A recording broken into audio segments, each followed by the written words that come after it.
సైనికులందరూ ఏమైపోయారు? మరి ఈ యువకుడు? రాధా,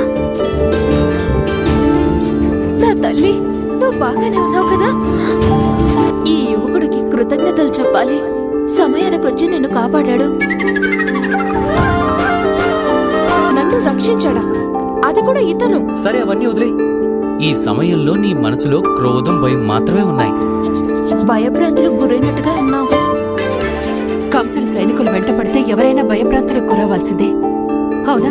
అదే నేను చెప్పాలనుకుంటున్నా. కంసుడి సైనికుల్ని చూసి భయపడి రాధ అక్కడి నుంచి పారిపోయింది. కంసుడి సైన్యం తన వెనకాల పడుతూనే ఉన్నారు.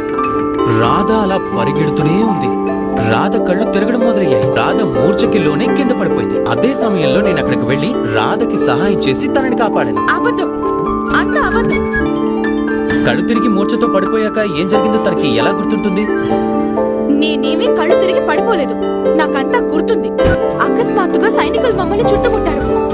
తప్పించుకోవడానికి మార్గమే కనపడలేదు. ఆ తర్వాత ఏం జరిగింది? ఆ తర్వాత నేను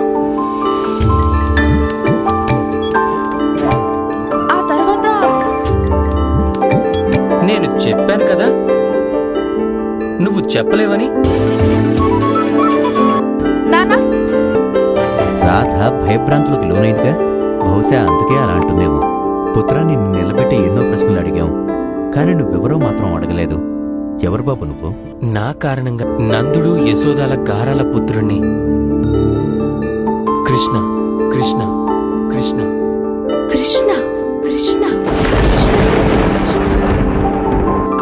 నువ్వు నన్ను పిలిచావా?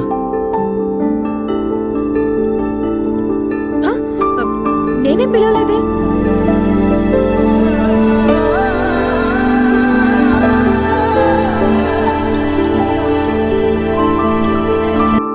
ఎలా ఉన్నారు సోదరి?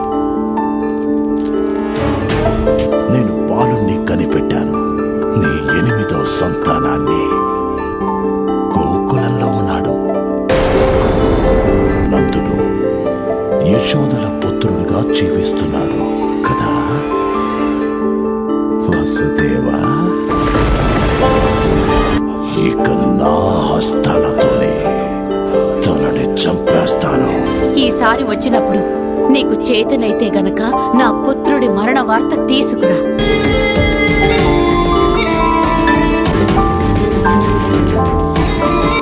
నువ్వు నా ప్రాణమిత్రుడు నందన పుత్రుడివా? ఈ విషయం నువ్వు ఇవ్వనేలేదు మీ పుత్రిక? నిన్నే కాదు బాబు, ఒక్కోసారి మమ్మల్ని కూడా ఏమీ మాట్లాడినవ్వదు. కుంభకారి గారు, ప్రణామాలు. బహుశా మహారాజు గారికి ఆ బాలుడి సమాచారం తెలిసిపోయి ఉంటుంది.